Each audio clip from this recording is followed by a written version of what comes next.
At least 17 targets were hit across multiple districts, including Panjgur, Sorab, Kech, and Kharan. All of these in Balochistan. Now, the Balochistan Liberation Front, the BLF, says these attacks are part of a larger operation, Operation Balm, which it described as the new dawn in the Baloch National Liberation War. And in a statement, BLF's spokesperson, Major Gwaram Baloch, asserted that the operation stretched right from the Makran coast to the Koh-e-Suleiman mountainous region, underscoring the group's extended operational reach at this particular point in time. The attacks reportedly focused on military checkpoints, communications infrastructure and administrative buildings. And whilst the Pakistani government has not confirmed the full extent of damage or casualties, local sources report heavy disruption and continuing search operations by the security forces over there. Joining me here on the broadcast is News 9 Senior Executive Editor Aditya Rajkaul. Aditya, let's help the viewers understand what Operation Balm essentially is. It seems to be more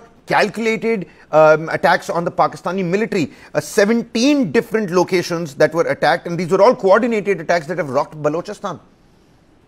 Absolutely, Kabir. Major attacks taking place against the Baloch groups. Baloch groups actually launching these attacks against the Pakistani deep state.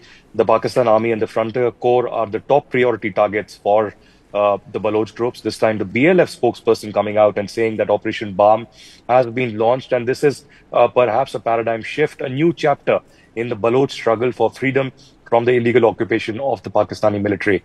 Now, in the last 3 years or more, we've seen continuous attacks, not just against the Pakistani military, but also the Chinese occupation, the Chinese engineers and Chinese teachers, the Chinese infrastructure across Balochistan. This time around in Sorab, in Kech, in different other areas, including Panjgur, we have seen attacks on the Pakistani government infrastructure, on the Pakistani military camps, and the Frontier Corps zones as well. So clearly, there are 17 different attacks that have happened over the last 48 to 72 hours. But there's no news in the Pakistan media because the Pakistan Army, the ISPR, and the ISI have gagged the media, have banned the Pakistani media from covering any issues, be it of the Baloch armed struggle or, in fact, the peaceful struggle of Marang Baloch and others who are again incarcerated, who are in jail for more than 3 months now. So as of now, the Baloch are rising with a rebellion against Asim Munir, against the Pakistani military. You saw what happened weeks ago during the Jafar Express attack. There were several casualties that were reported. And since then, many attacks that have taken place across Balochistan. And it doesn't seem like that this is going to end. This is perhaps a beginning of a new rebellion, a new chapter of violence that the Pakistani military will face because of the human rights violations and subjugation that they have done against the common Baloch people. You're absolutely right. Aditya, before we let you go, one final question. The spokesperson does say, and I'm going to quote him here, he says, the resistance has entered a new phase, just like you were pointing out yourself.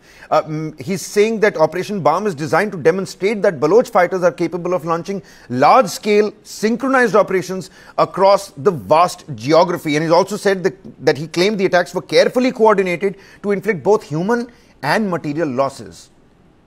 One thing, Kabir, that we need to understand is that Balochistan as a province of Pakistan, or illegally occupied province, is one of the largest in Pakistan. As a matter of fact, the population, on the other hand, is one of the lowest. So obviously there's a scattered population. The Pakistan Army claims to control the entire area, but there are confrontations that happen between Iran and Pakistan, between Afghanistan and Pakistan at their respective borders.